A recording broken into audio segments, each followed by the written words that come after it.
Okay, welcome to Tales from the Nerd. I am your host, a random nerd. Now, this is the weekly show where I talk about comics and news going around that happened throughout the week. Um, this episode we'll talk about the comics and a little bit of the news. It's been a roller coaster week for me. It's a lot of stuff has happened personally, and then how I want to do the show, how I'm planning. I have a few things going on in my life. But I am dedicated to do this podcast every week. It just won't be up to the standards which I've created it to be. So this will come out on regular time. It's just when you see this or hear this, the only difference will be I will not have pictures. I will try to add pictures, but if it doesn't happen, you know the reason why. And I'm also working on the Spotify for the podcast. So I'm working on that. It's been a difficult week. It's been a difficult week. But let us begin. Now we're gonna talk about the comics being released on July 10th. Now, the books I talk about every week is just the books I pick. And when I mean pick, I mean these are books I'm picking up. But if you want me to talk about the whole catalyst of the books coming out from Marvel and DC, please let me know, because I will talk about them. Even if I don't know much about that book, I will. If you want me to talk about it, I will talk about it. But we're going to move on to The Amazing Spider-Man number 25. Now, it's on the 25th issue, which is about a year now, with Nick Spencer. As I'm pulling up the description right now. And it's loading slow. Let me just see if I can pull it up from a different website. Sorry, I thought my computer's been running weird all this week. So that's also a thing. I might get a new laptop. I could fix this laptop, which is technically better, but the update that if I were to update this laptop, it would just crash my it would cause problems to my PC. So I don't know. And then now something else is happening to my. Okay, we're just gonna use I'm gonna use Midtown. So again, Amazing Spider-Man number 25, written by Nick Spencer, and art by Ryan Ottley. Year 2 of Nick Spencer and Ryan Ottley's and Humberto Ramos' run on The Amazing Spider-Man begins here. In this giant-sized main story, Spider-Man and Mary Jane find themselves in an incredibly tough situation thanks to Electro. Can Spider-Man save MJ? Can MJ save Spider-Man?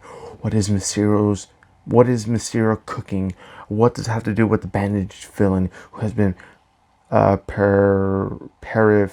paraphrasy since issue 1? Also, all this plus a story by Dan Hip, Teen Titans Go, art director, internet sensation, Keen Patty, and more. Now, this would kind of be your jumping on point, but not really. If you've been reading Nick Spencer's and Ryan Ottley's work, this is not good. It's a good jumping on point, but kind of not really, because it's starting to set up what the next few issues will be and the few storylines that will hint. So we're getting maybe the Sinister Six back again. From it's hinted at that because we have two characters that have been in the Sinister Six before, and this new character Nick Spencer has created, and we might get the reveal in this because it's a big issue. It's issue 25, and it's also $7.99. It's a bit pricey, but so far I do like what they are doing. Just my main issue with this is the price, because Marvel has a tendency to bump up prices for Marvel comics, and not everyone can, pay this much.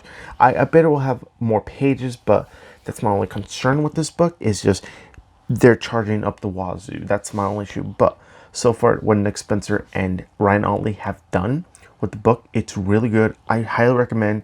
If you can't get single issues, get the trade. This is probably one of the best Spider-Man runs I've read in a while.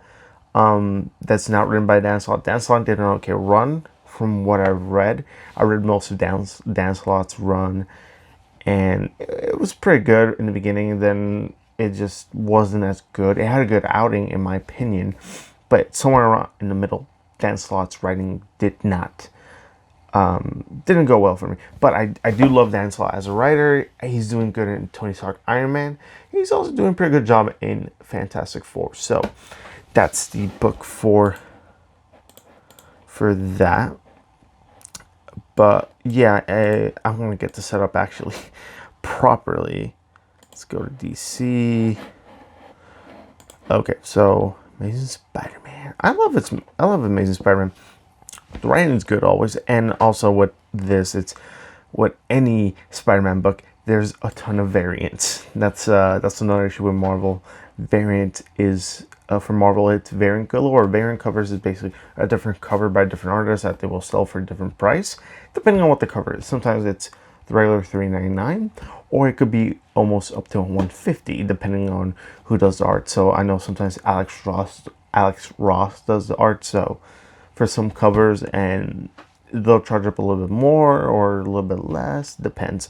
But we are going to move on to the next book, which is Avengers number 21, written by Jason Aaron, and doesn't tell the artist.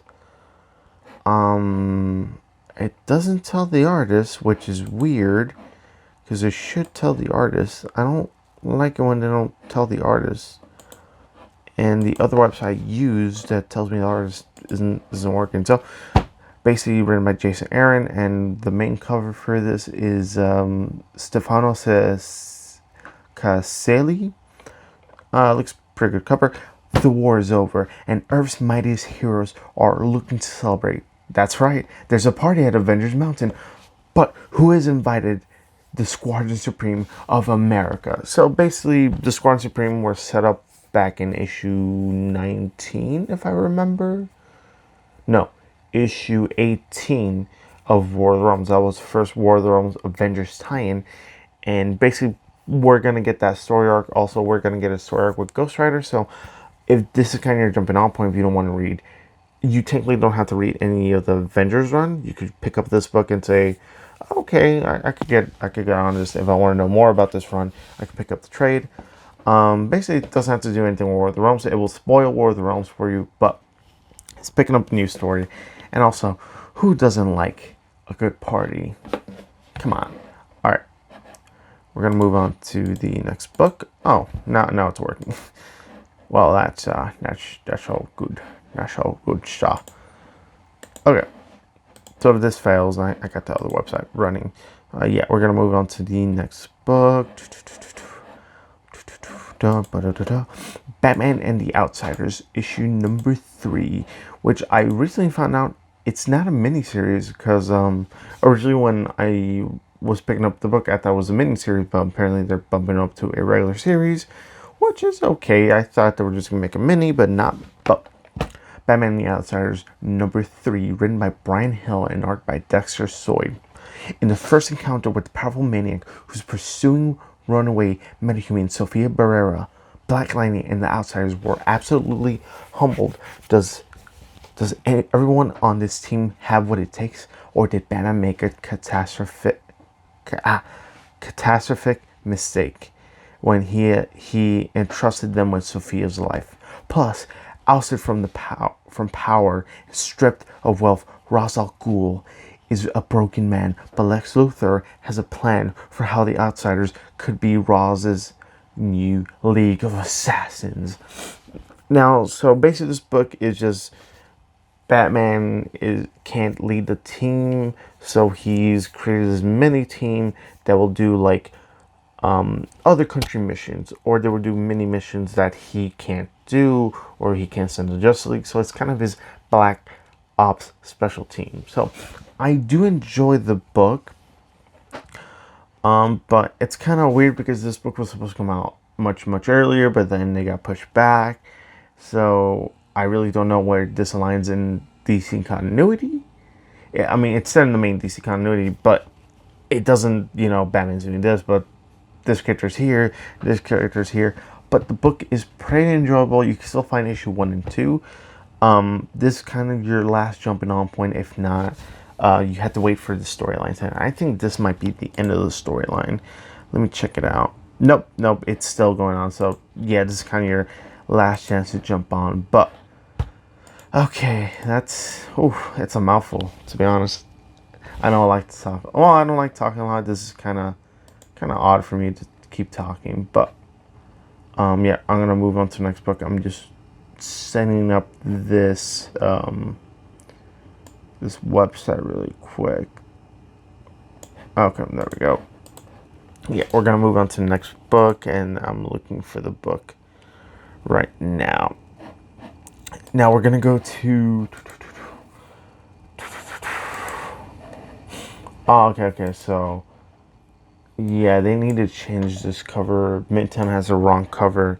Batman number 74, written by Tom King and art by Michael Janin. The Fall and the Fallen concludes with a father and son showdown. Flashpoint Batman reveals his fiendish reason for dragging Batman into the desert and who is in the coffin they've been dragging along with them. But is this a step too far? It's Bruce Wayne versus Thomas Wayne for the fight for the right to wear the cowl, and all of Gotham hangs in the balance. Now, this is kind of leading up to the City of Bane story arc. So after this, issue 75 will be the big showdown of Bane. Basically, Bane taking over the city. Batman goes back to the city, and it's City of Bane issues. Yeah, next issue will take that. So my God, I really can't wait for that because I haven't liked what he's done so far in this middle section. Basically, after the wedding, it was a little bit good. Then it got a little weird, and like this really doesn't feel like a Batman book. And then that one time, you just bought art, which I was expecting a Batman book. But besides that, I do enjoy Tom King's writing, even though I kind of bash him. I do enjoy his writing. So this is not your jumping on point, but next issue 75 will be your jumping on point. If you really want to know what leading up to this moment, you can catch up by reading the trades. But for the most part, issue 75 will be your jumping on point, not issue 74. It's basically, there were two covers, which I will try to put here. If not, I'll try to edit this video for another time, and I'll set up that one. But for the most part, issue 74, there was another cover for it, and they changed it, which they said that how they were sending the story, they had changed the cover, which unfortunately that cover was really cool. It's like a Batman with a bulletproof vest. He's like in a desert camo. He has a batarang. It looked real cool, but unfortunately they had to remove that cover, which is very sad because I was really looking forward to that cover, but it happens. I mean, they did change it for an earlier issue of Batman, so can't really fault them for that. Now, we're going to go to the next book, which is Champions, number 7. So this is not a War of the Realms tie-in anymore. So we are going back to a new storyline. I know this is a new storyline because we get to find out more about Sam Alexander, aka Nova. He's not Nova anymore, but yeah. Champions, number 7, written by the great Jim Zub and art by Stephen Cummings. The War of the Realms is over, but its effect on the Champions has shaken the team to its very core. Meanwhile, Sam Alexander's mission in space takes an unexpected turn. Will he find redemption, or is this the last ride for the human rocket? No, so basically, a couple of issues ago, he met up a girl/lady where the lady wanted to take him on unless he had his Nova suit. If you didn't know, Nova's helmet was taken away by the Nova Corps after, the Infinity Wars tie-in. Yeah, they took, the Nova Corps took Alexander's helmet, so he wasn't Nova anymore. He was still part of the team, but he feels like he could be better with the helmet. But I really like this book because Jim Zub is a pretty good writer for Champions. I do enjoy Champions, so this is kind of your jumping on point, and it's a very fun book. And Jim Zub he got written in a corner for that book, but then he's like, I could write this better, and he did. So I'm very excited. So we're gonna move on to the next book, which is with the Spectre, of course, Detective Comics 1000, written by Peter J. Tomasi and art by Kyle Hutz. The Spectre, dead on arrival finale. So this is a two-part story. So this is, if you didn't read the last issue, this will be like your conclusion to this two-issue story. But if you can pick up the other issue, you can still find it. I still find it in my local comic book shop, so you can still pick up this story if you want to, pick up on how Peter J. Tomasi writes his Batman. But Detective Comics 1000, The Spectre, dead on arrival finale. In all of Gotham, there's only one life Batman would be willing to risk to save Jim Corrigan and the Spectre, his own. So I do enjoy that. I didn't read issue 1006. It was 2 weeks ago. I'm a little behind on my comics because I've been busy. Because 4th of July happened.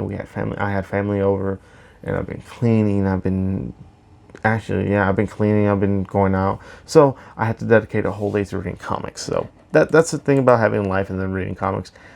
You can't win. One or the other always wins. Either life or that. But we're going to go to Event Leviathan number 2. Written by Brian Michael Bendis. Art by Alex Maleev.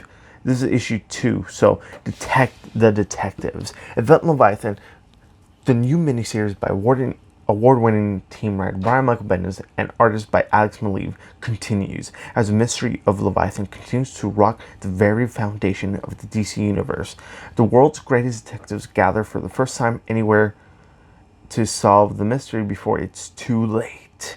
Lois Lane leads Batman, Green Arrow, Plastic Man, Martian Manhunter, and The Question, and a couple of genuine guest sleuths in the search for who Leviathan is and how their plans have unfolded. This issue also guest stars Red Hood, Batgirl, and more. So, yeah, the cover looks cool. Alex Maleev is a pretty good artist. I do love his art. I'll try to put a picture of his cover, but it looks really cool. It's very kind of detailed, but not really. But it looks really cool, and I do like that Green Arrow is being part of a detective team. Also, The Question. I love The Question. I would love a Question TV show or movie, but besides the point, this is kind of your second jumping on point because it's only a 6-issue mini summer event, so this comes out every month. So you have time to catch up with issue 1 and issue 2. Technically, nothing really happened in issue 1. It's just setting up the event, which we already had set up for the event in Action Comics. And then we have another setup in issue 1, which really didn't give us more information. But I'm really excited for this because Plastic Man and Green Arrow, Batman is on it. And also The Question. It's my geeky dream to have, the Question, Plastic Man. I like Plastic Man and The Question. They're probably like one of the most obscure people. If you are into comics, these are very obscure people. So I'm happy that they're giving love to The Question, Plastic Man. Even though Plastic Man's on the Terrifics, which I'm hoping it doesn't get canceled, but it might get canceled. I don't know. But we are gonna move on to the next book, which is The Flash, or Flash 74, written by Joshua Williams and artist by Howard Porter. Now, this is not a jumping on point. This is your 4th issue to this Flash Year 1 story, but let me go to the description. The Flash Year 1 continues. The Turtle has made his grand entrance and is about to bring down the house. As an untested hero with the mastery of his abilities still in its infancy, Barry Allen will face the toughest challenge of his life to defend Central City from the invading forces who will seek its destruction. Our hero is faced with the fateful choice to either become a superhero or die trying. Now, I do like this storyline, so I do like what they're doing with this Flash Year 1, which he meets his future self, spoilers, and he's like, I don't know if I should be a hero or not, but slowly he's starting to become his hero, and basically this is not a regular origin story that we've heard of. This is a new one by Josh Williams, and he kind of delves deep into Barry Allen's past with Jake Garrick, the original Flash, because he's reading a comic of him when he was younger. So I do like the little nods to the past of how the golden age was, or silver age of comics, how it was. And I do like the older look of Barry Allen, so that's cool. But if you're enjoying Flash, pick up issue 70, 71, 72, and 74. Those are your Flash Year 1 issues. I still believe you can still find issue 70. If not, you could get it in digital. Again, you could buy books digitally or physically. I always get physically because I like physical books. I could get it digitally, but I like physical books better. But yeah, and also the Turtle is one of the main villains, so pretty cool. I like the Turtle. Turtle's a pretty good villain. He was very underutilized in the Flash TV show. But moving on to Hawkman, number 14, written by Robert Venditti and art by Will Conrad and Tom Palmer. This is basically a new storyline, so this is your jumping on point for Hawkman. Carl Sands returns as a new improved Shadow Thief. Newly upgraded by Lex Luthor, he's now undisputed master of shadows. Meanwhile, Hawkman continues to be haunted by the horrific memories of his past lives. Could Shadow Thief be the cause of his nightmares? Or is it something more sinister? Yeah, Shadow Thief is probably the only Hawkman villain that a Hawkman has. And basically, if you want reference to who Shadow Thief is, back in Justice League the cartoon show, Justice League Unlimited, there's an episode dedicated to Hawkman. You can just put Hawkman origins and villain, and you get a description of how he is. He's basically Hawkman's past. I don't know much about him, but I really like Robert Venditti's writing, and he's a really good artist. And trust me, read Hawkman, because it's probably one of the greatest series you ever read about Hawkman. Trust me. I said, I'm not going to read the rest of this, and you know what? I was surprised. Hawkman's really good. So I would say pick it up. It's a definite pickup. Now we're going to go to Justice League, to the next book, which is Justice League Odyssey number 11. Written by Dan Abnett and art by Daniel Samperi. With the fate of the Ghost Sector and trillions of lives it contains at stake, Darkseid begins the cosmic process to activate Sepulchre and restore himself to his previous immeasurable power. Can the Justice League crew stop him, or the unthinkable must they actually help him? I do like Justice League Odyssey. I know Joshua Williamson was writing the first 4 or 5 issues, and Dan Abnett took over because I think it was a bit too much for Joshua Williams. But I do like Dan Abnett, but I don't know about this book. It's kind of boring to me now, which is unfortunate. And it kind of looks like issue 12 might be the last issue of this, but you don't know. We don't know. But basically, this team concludes of Starfire, Jessica Cruz, Green Lantern, Cyborg, and Azrael. And this team was pretty good. I did enjoy it. It's just, to me, there's just way too many Justice League teams at the moment. And this was supposed to come out when all the books were supposed to come out of Justice League Dark, and this one was supposed to come out at the same time, but this was pushed over because, again, when Dan DiDio took over, things had to change with how Jeff Johns wanted the fate of the DC Universe to be set, and they had to change things around, which meant some books had to be delayed, which, again, like Batman and the Outsiders and this one, Justice League Odyssey. I'm not going to jump in on point because the storyline's almost over, but if you really want to read this Space Justice League, you can read the trades because it's a lot cheaper. But it's pretty okay. It's not the best, unfortunately, because Dan Abnett can do better in writing. It's just probably not his best work. But it's pretty okay. You can pick up the trades. I think the trades are much more digestible than the single issues. Now we're going to go to Miles Morales, issue number 8. Miles Morales Spider-Man, issue number 8, written by Saladin Ahmed and artist by Javi Garrón. Now this is part 2, if I remember. Yeah, this is part 2 of a storyline.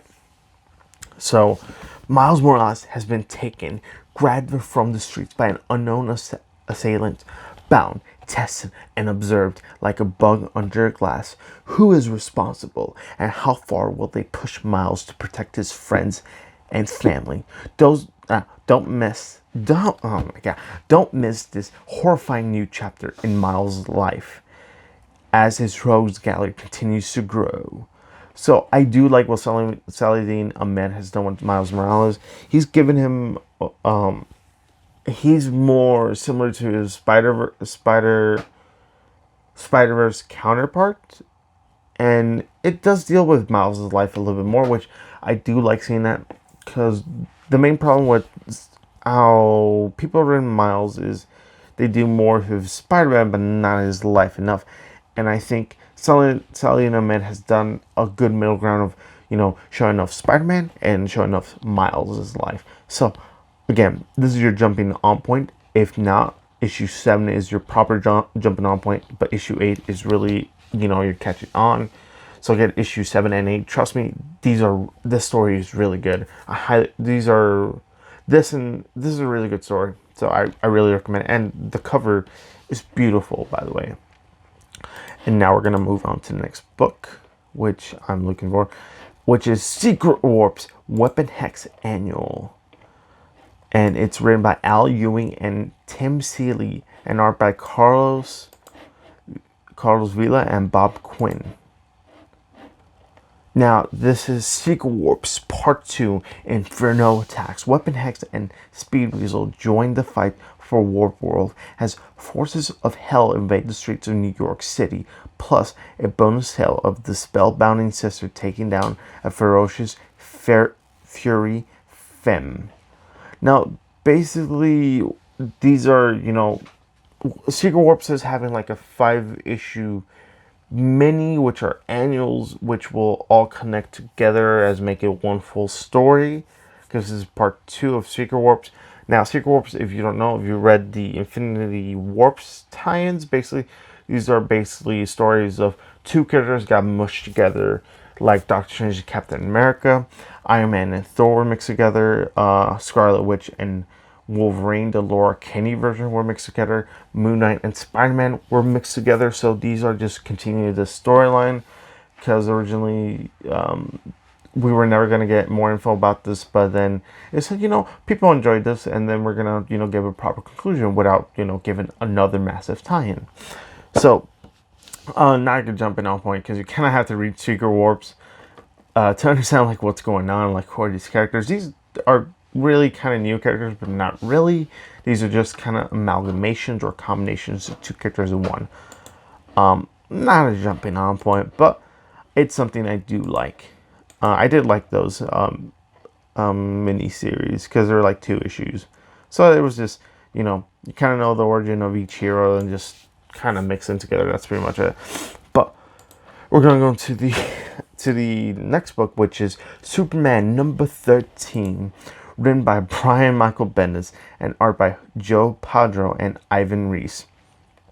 Superman, intergalactic hero. A major chapter in this galaxy-spanning Unity saga begins as Superman reluctantly takes the lead in a quest for peace, bigger than he has ever tried before. It's Superman, Superboy, Supergirl, and a cast of thousands in a fight to keep the universe intact. But it's this issue's final page that will have fans everywhere talking. It's a moment almost 1,000 years in the making. Deadly plans, murder schemes, and evil dealings. Each of Lex Luthor's offers mean doom for the heroes. So why is Lex Luthor now talking to Lois Lane? So I'm guessing this is the final story arc for this. Cause what was last year? This is a. Yeah, because I think the next story arc is dealing with... Yeah, I think the next story arc is dealing with the,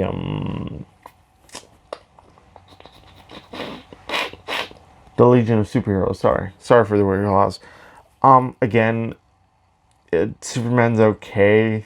I'm not really... I read it because... I just read it to know what's going on with Superman. I really... It's getting a little bit better. It was really hard what they did in the first 6 issues, and kind of hard to forget Brian Michael Bendis, what he did to John, in my opinion. But it's getting better. I just wish he would decide on what his character's motives are a little bit more, because that's kind of his weakness at the moment. Because Rogol Zoll, he's just, I'm a big guy, I'm an alien, I just hate you, and I'm a bad guy. Which is like, that's almost every 90s hero, which now we've gone to the age of, we have characters who have depth, and, proper motive. You can't have heroes and villains you can't just have villains be just villains. They have to have a proper motive, which they haven't shown Rogol Zoll have a proper motive. And then some of the explanations that we are given for certain things kind of don't make sense. But for the most part, if you do want to read Superman, this is kind of your not your jumping on point, but I would suggest reading the first storyline with Superman by Brian Michael Bendis, which you could get in trade. Because then they'll give you a taste of his Superman. Because some people do enjoy it. It's just, I wish, in my opinion, the book can be written a little bit better. But besides that, we're going to move on to the next book, which is Thor. Which I have to find the book. I had to find a book. Okay, Thor number 15, art written by Jason Aaron and art by Michael Del Mundo. So Michael Del Mundo's back, which is very good. I love his art's pretty good. It's weird, but it fits very well with Thor. Yeah. War of the Realms epilogue. New status quo for the God of Thunder. To end the War of the Realms, Thor made a sacrifice that will leave him forever changed. Now he must face the choices he's made. What lies ahead for the God of Thunder? Jason Aaron's legendary run draws to a close. Don't miss the start of his final arc. So, War of the Realms was his big major storyline where Thor was really the only person who saw Malekith, and I haven't read that final. I haven't read issue 6 yet, which I'm ashamed.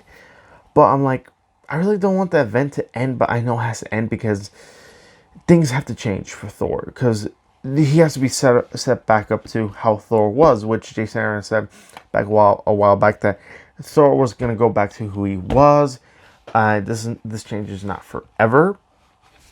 But I'm happy that they're making a change, a proper change too. So I really can't wait for this store. But this is basically jumping off point.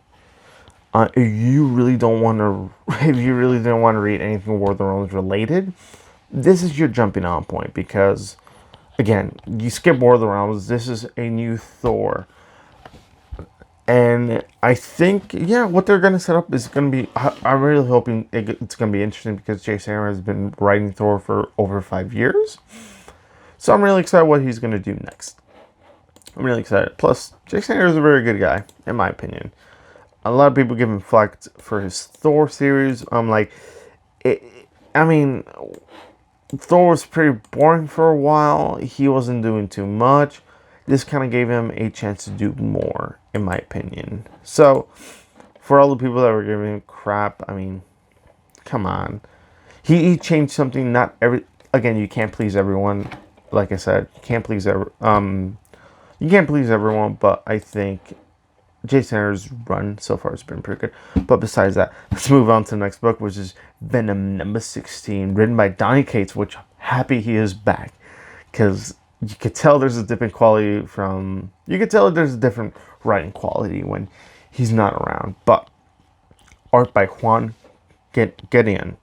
After weeks on the run and battling monsters of Asgard through the War of the Realms, Eddie Brock finally has a moment to catch his breath. But without his symbiote, getting even the basic necessities will become a challenge for Eddie Brock, which means that keeping his son Dylan alive will be too. And I do like the Venom series, so Venom is really good. I suggest picking up a trade, because what he does with the symbiote god, and let me just say this, Venom hasn't been more interesting now more than ever. Trust me, Venom, how he was brought back, his ideas, and the art, between the art, how the creepy art was, Venom is really good. And the writing on it is phenomenal. And we get new creations, new ideas for Venom, and it's crazy. I really don't want to spoil that for you because go read the trades. I really recommend you reading the trades to understand this new status quo for Venom. So that out of the way, we're gonna go to 3 more books, and then I'm done for the comics coming out for Wednesday. And now War of the Realms Omega #1, written by many writers apparently, because it's not giving me who's writing this story, which I'll try to find out right now. Okay, so we got Jason Aaron, Al Ewing, Gary Duggan, and Daniel Kibblesmith. So those people are doing that. And art by Juan Ferreira, Oscar Bazaldua, Carlos Alberto Fernandez Urbano, and that's it. Those 3 artists. And the war is over, and the Marvel Universe must pick up the pieces. Midgard is broken, and as the heroes of Asgard and Earth alike start to sift through the pieces, new heroes and villains emerge. What's next for Jane Foster? Now free of the hammer she was willing to die to hold. Thor's brother Loki faced a terrible fate in the War of the Realms, and now the God of Mysteries must make himself anew. For the Punisher, the war isn't even close to be finished, but this time he's got his own army. And for Thor himself, destiny has finally arrived. The God of Thunder strikes out for a whole new adventure. So basically, how Marvel does is to have their event. Either they'll have their 0 issue, which this really didn't have a 0 issue, which, you kind of have to read Thor for the last few years for that setup. But they always have an epilogue, so they always have the 0 issue, the however long the summer event is, and then the epilogue. So I really can't wait for this epilogue because it's probably gonna answer some questions that can be answered for the issue 6. So it's not your jumping on point because it's a epilogue if you read War of the Realms throughout, which I kind of recommend. It's a really good summer event. But the goddamn tie-ins were just, my god. But we're gonna move on to the next book, Wonder Woman #74, written by G. Willow Wilson and art by Jesus Marino. Wonder Woman's journey through the broken realm has reached its end, but who awaits for her there? And what exactly created this place between dimensions in the first place? The answer will shock Diana and provide the missing piece of a puzzle that's defined her entire life. I guess issue 73 is your jumping on point. Because it's kind of hard to tell where to jump onto Wonder Woman at the moment. But I do enjoy what G. Willow Wilson has done. But Stu Orlando wrote the last issue, which I don't think I even read last issue. So I think last issue was your jumping on point, or this is a new storyline. I don't know. But what G. Willow Wilson has done is pretty interesting. I did like the previous run a lot better when it first began, but then it tiptoed with more. Again, it's hard to write Wonder Woman because she only has really 2 stories with her, either her like lore or being a hero, which I think when the run began early on, it gave a good middle ground. Now it's just either sticking too much to like her mythological side or being a hero, which again kind of hard for some people to jump on. But I'm guessing issue 73 is your jumping on point. I really don't know. I'm sorry if I can't give you the information, but 73, it's kind of your jumping on point, if not 72. And we're gonna move on to the final and last book, which is Young Justice, Issue number 7, written by Brian Michael Bendis and art by John Timms. Young Justice lost in the multiverse. After the explosive conclusion to their Gemworld adventure, the team is having a tough time finding their way back to their Earth. No, we can't tell you where they end up, but rest assured, you will be surprised. But as exciting as all this is, we have bigger problems to deal with. As Tim Drake is about to do something he has only done lots of times before. He is about to announce his new alias, a new superhero name, a Young Justice name, and this time it's permanent, like forever. I really don't like that description. It seems like a teenager, which Tim is in college. I don't know. I really didn't like that description. It felt too like teenage-ish. But Young Justice is pretty good. I do like how they kind of give everyone's information, how everything kind of sets up, how everyone showed up on the first day.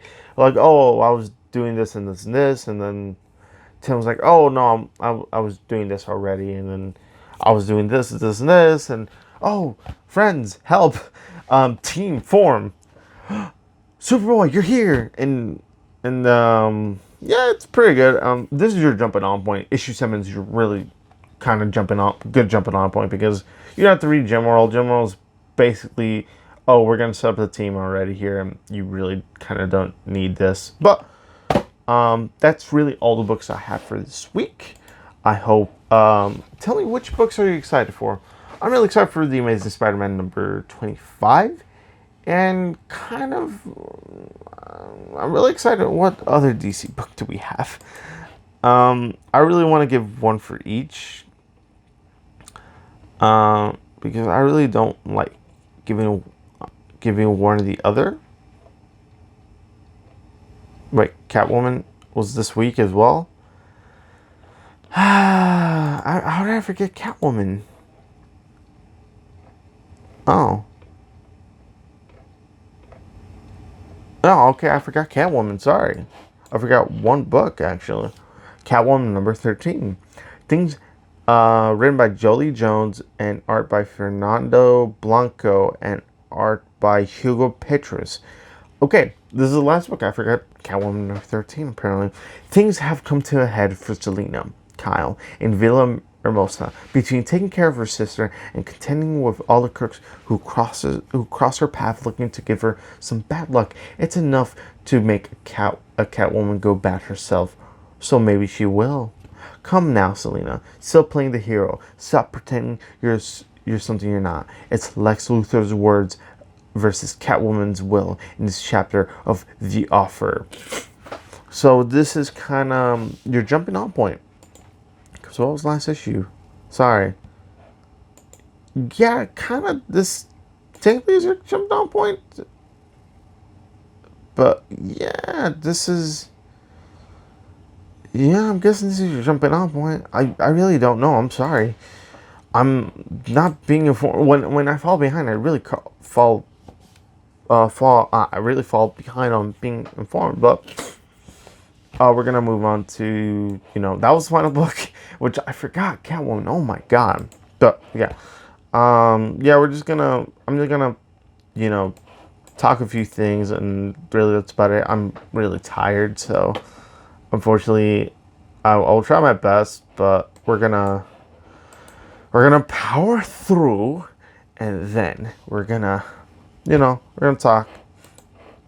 I'm not gonna say box office numbers because I said that was my last episode was the final thing, but Netflix is to adapt Neil Gaiman's Sandman, and it will be DC Entertainment's most expensive TV show yet. Despite being one of the most acclaimed comic book series in history, Neil Gaiman's Sandman has a long struggle to make a jump to the page to the screen with known names like Joseph Gordon-Levitt falling to adapt the property. However, after years of failed projects, Netflix has just signed a deal with Warner Brothers Television to adopt the beloved comic book to the live action. According to Hollywood Reporter, Warner writer Alan Heinberg will act as showrunner on the Sandman series, while author Neil Gaiman and David Goyer, Dark Knight, he helped with The Dark Knight, serve as executive producers. Furthermore, per the site's sources, the deal between Netflix and Warner Brothers has been described as a massive financial commitment and will make Sandman the most expensive TV series produced by DC Entertainment. Now, what do you feel? What does everyone think? I don't know. Now, what is with David Goyer having his hands with everything? To be honest, because let me look this guy up, because I know for a fact he has his hands in almost every goddamn hero movie. For the most part, like in a lot of movies. Okay. Okay, let me tell you what he's he's helping with. I'm counting him as producer and writer, no director. But he's helping with Masters of the Universe, Terminator, Batman. He's helped with Batman v Superman, Man of Steel, The Dark Knight Rises, Ghost Rider: Spirit of Vengeance, The Dark Knight, Jumper, Ghost Rider, Batman Begins, Blade Trinity, Blade 2, Blade, and Jesus guy. And he's helped with Krypton and Constantine, Blade the series. Yeah, can anything else be written? Can someone else, help with DC besides David Goyer? I don't know, man. I mean, Neil Gaiman and his Sandman series is mind blowing. It's probably the best mind trip you'll ever have reading a book. Because when you're reading, you're like, this is art in words. Because, yeah. Sandman, best, comic out there. Like, even I don't know much about it, and I've read it. I'm like, yeah, if this came out right now, it would still sell. But yeah, I mean, I'm excited for Sandman. Yeah, it's gonna be on Netflix, so yeah, it's gonna be the most expensive deal for Warner Bros. So I'm like, I hope this pays off. I mean, I really hope. I'm really excited. But we're gonna move on to the next set of news, which is Jumanji: The Next Level. First trailer seen some surprising new players. I've seen the trailers, so. The first trailer for Jumanji: The Next Level is now online, and it promises another fun romp through the jungle, as well as several other potentially lethal locations. The main players from the last movie are all back for this new adventure, but this time for a couple of older gentlemen played by Danny DeVito and Danny Glover enter the game as Dr. Smolder Bravestone, as aka Dwayne Johnson, and Franklin Finbar, aka Kevin Hart, respectively. Meanwhile, Fridge, Sirius Blaine, is now Professor Shelley O'Brien, and Jack, aka Jack Black. Fridge is Sarah, the beautiful lady who was like, I'm this guy again. And Martha, aka Morgan Turner, once again takes the Ruby Roundhouse, aka Ruby Roundhouse avatar, aka Karen Gillan, which Karen Gillan is really awesome. I love her in Doctor Who. But yeah, Dan DeVito's in it, which I'm like, almost anything with Dan DeVito is gonna be good. Come on, Sunny on Philadelphia. Come on. I did like the original Jumanji. I saw the new one, which I'm like, it's good. I kind of don't like myself saying it's good, but I can't wait for the sequel. So my funny part was like, what the hell happened? I think when I haven't seen the trailer since it just came out. It came out a while back, but I was like, how Danny Glover and Dan DeVito act, Dwayne Johnson, and The Rock like mimic that, and which I'm like, you mimic exactly how they would act, but technically you're playing them, and then they're kind of playing you. So I'm really excited for this sequel. So I'm Jumanji 2. I'm excited. I hope it doesn't have sequel-itis. And sequel-itis basically is when a movie has a sequel, it's not gonna be as good as the first one, which kind of hard. But yeah, the next set of news. Gremlins Secret of the Mogwai animated series, series ago at Warner Media streaming service, which Warner Bros. Is taking the piece of the pie of the streaming pie of services, aka everyone's creating a streaming service and everyone wants money, and it's gonna be like cable again, which not every streaming service is not gonna survive. Some of them will, fail, and some of them will get merged. So, yeah. Bright Light. First, what we first reported on WB's plans to deliver a Gremlins animated prequel series for the new Warner Media streaming service last year, and the show now received a 10-episode series order. Gremlins Secret of the Mogwai will be set long before the events of the 80s classic in the 1920s Shanghai, and will tell the story of young Sam Wing, aka the store owner played by Kei Luke in the movies, and his adventures with Gizmo, the Mogwai. The show will be written by T.Z. Chun and produced by Emblem Television in association with Warner Bros. Animation.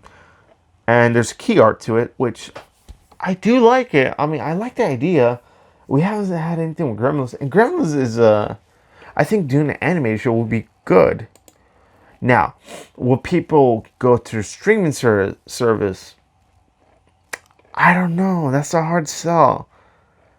I kind of would like a movie, but I think in that 10 episode, depending on how long the episodes will be as well. I really don't know. It's going to be hard. But, you know what? I guess until we get a trailer, I don't know. I don't know how I feel about this. I love what they've done with the Gremlins movie. I love both of them. They're both really good. Even though the first one was like more darker. But yeah, I don't know. And we're gonna go to the next news, which is Marvel's Spider-Man, the game that came out in 2018. Probably the best Spider-Man game we've ever had in any platform since I think Spider-Man 2, which has been a while. It's been a while. Basically, we got 2 more skins for that game. We got the Far From Home suit, which is like the black and red, and we got the tactical suit, which, let me say this, I played Spider-Man again on the PS4, and let me say this, I played 5 hours. I got home after. I'm gonna go to a little tangent. I hung out with a couple of friends, and we went to this bar / game area, which there's a bar in this place. There's a pool table, pinball machines, and air hockey, and it was a fun night. I did enjoy myself.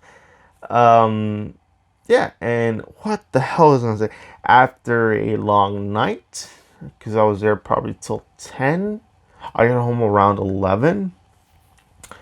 I said, I'm going to film this podcast, which I said I didn't. I sat on the couch and I'm like, I'm going to play some Spider-Man on PS4. Yeah, I'll play that. I played from 11 to 4 in the morning. I was like, huh. I'm like, yeah, I'm having fun. Let me check the time. I'm like, oh my God, it's 4 in the morning. It's 4 in the morning. I'm like, what am I doing? I could have filmed the podcast. But I do like that they added more stuff to the game. I do have the DLCs, which, not gonna lie, I haven't played the DLCs. I played the game again. I did some other missions that I really need to do. Which, let me say this. The Taskmaster mini games, I can't finish them, especially the one where you follow the drones. I can't finish that one. I'm just bad at that. I'm bad at that part, but I could do everything else. I could do the 65 combos. I could do the stealth attacks. I could do pretty much everything. It's just following the drones, which in my opinion kind of sucks. Which I haven't played in a while, so that might be the reason why. But it's still a very fun game.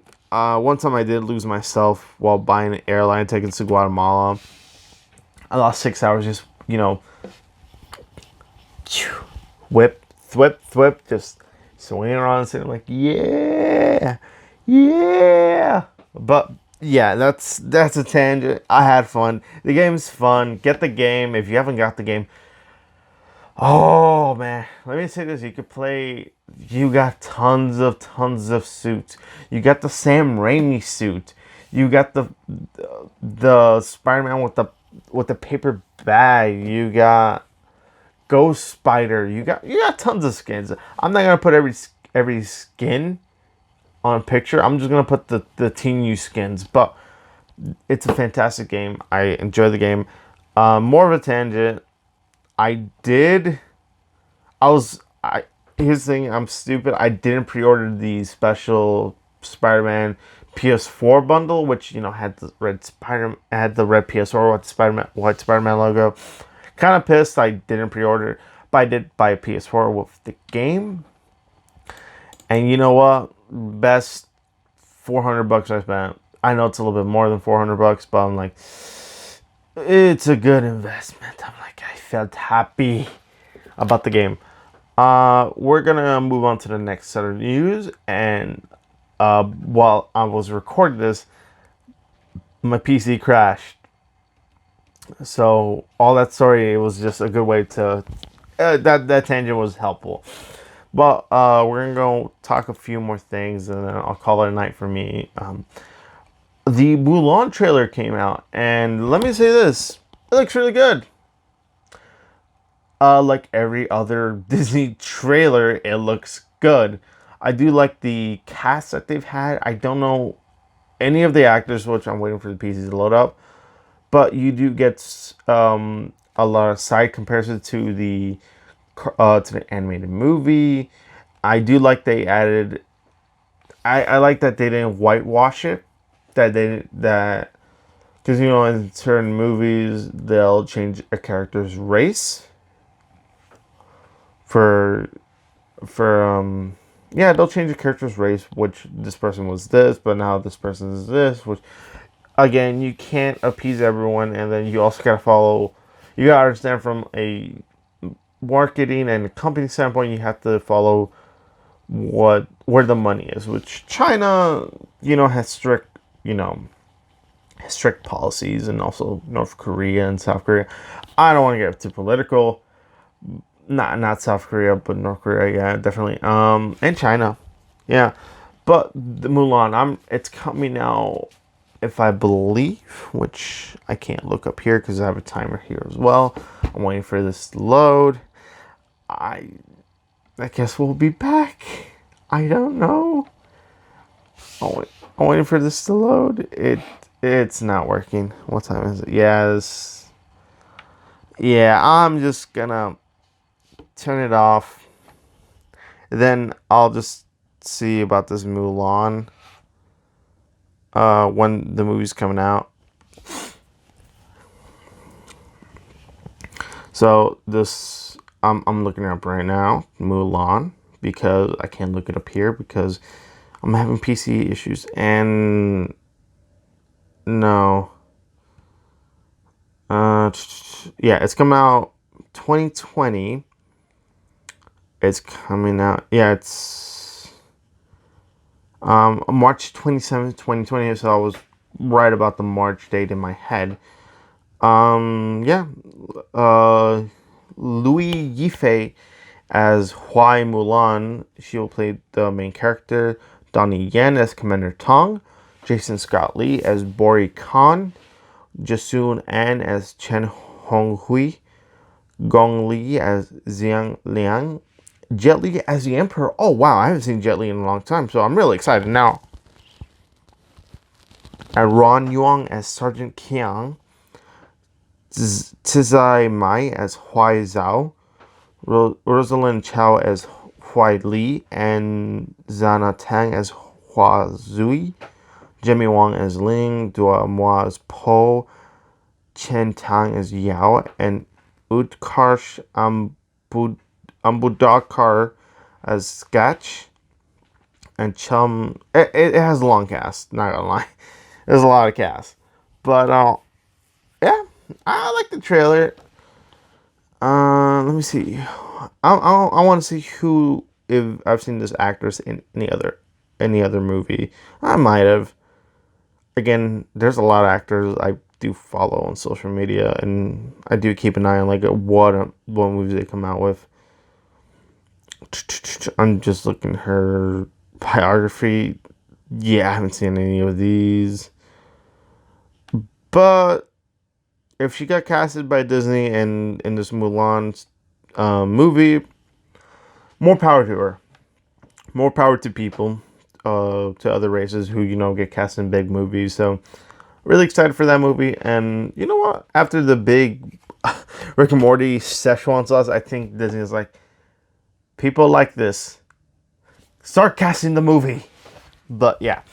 Now, before the podcast ends, I will talk about shortly the Spider-Man Far From Home. I did see it on Tuesday. So I'll talk about it a bit. I did enjoy it. Oh, my nose is all runny. Yeah, I did see it. And I did enjoy it for the most part. But I wish they would, start leaning to how Spider-Man is. And not, how they treat him for the movies. When you see the movie, you'll understand why. I have to be vague because I don't want to spoil the movie. But I do like Mysterio as the villain. Of course, he's the villain. Come on, if you read a comic for Spider-Man, if you've seen the animated series, any animated series with Mysterio, you know he's the bad guy.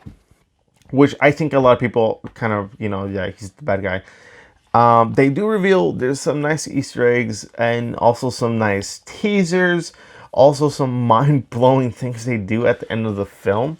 But the special effects was nice and the acting was still good. And just, I don't like that they took out Spider-Man out of New York because he's a New Yorker. He's a New Yorker at heart. I don't know what to do. I don't know what to say. But I did enjoy it. I do like the cast. I do enjoy everyone. You know what? Jon Favreau as Happy. I love seeing him more. Give him more roles for the MCU. Give him more roles because he helped start the MCU as well. A lot of people don't give Jon Favreau the credit as Robert Downey Jr., but without Jon Favreau directing Iron Man and being Iron Man 1, we would have never had this universe. But besides the point, Tom Holland Spider-Man, I do enjoy it. I wish they would give him more, more stuff to do as Spider-Man. But my only other complaint is just that they CGI the suit, which I'm like, you have a physical suit now. Use the physical suit. Because, let me say this, costume designers spend time making that costume, and that, they're like, oh yeah, we just need a costume for, for him to do, charity work or, promotional pictures and something so we can reference on. Because here's the thing, if you're just going to CGI the suit, just give Tom Holland a screen, that green screen suit at that point. Because that's my main issue, because if you look in the Black Panther trailer 1, you get the physical suit, which I'm like, yeah, the physical suit looks a lot better than the CGI suit, and then in the final product of the film, it's a CGI suit, which I'm like, what are you doing, Disney? Let him have the physical suit. The physical suit looks a lot better than the CGI suit, in my opinion. Let me know, what do you prefer? CGI suit or physical suit? I prefer the physical suit because it looks more presentable in screen, as in Tobey Maguire's Spider-Man, also in Andrew Garfield's The Amazing Spider-Man series. Having the physical suit and not putting too much CGI in the suits. Also, come on, if you don't spend the money on CGI in the suit every time, when he has to do like crazy scenes, you could have the physical suit stand in, and then if he's doing crazy jumps or swinging around, then CGI it. But you don't have to CGI every scene with that. But besides the point, I give it like a solid 8.5, if not 8. I did enjoy the film. It's very enjoyable. I do love how, I really don't want to spoil it, how the villains are set up. Because it's 2 in a row that they've done the villains. But still enjoyable. But Besides the point, I hope everyone has a good week. I'll talk to you later next week. Take care and have a fantastic night. Take care. And please let me know in the comments. What else do you want me to talk about? Please let me know. I want to know what else you want me to talk about. But besides the point, follow me on Twitter. Follow me on Instagram. The links are down below. And it should be all at the same handle, at a random nerd 2016. So take care, everyone. Good night. Peace.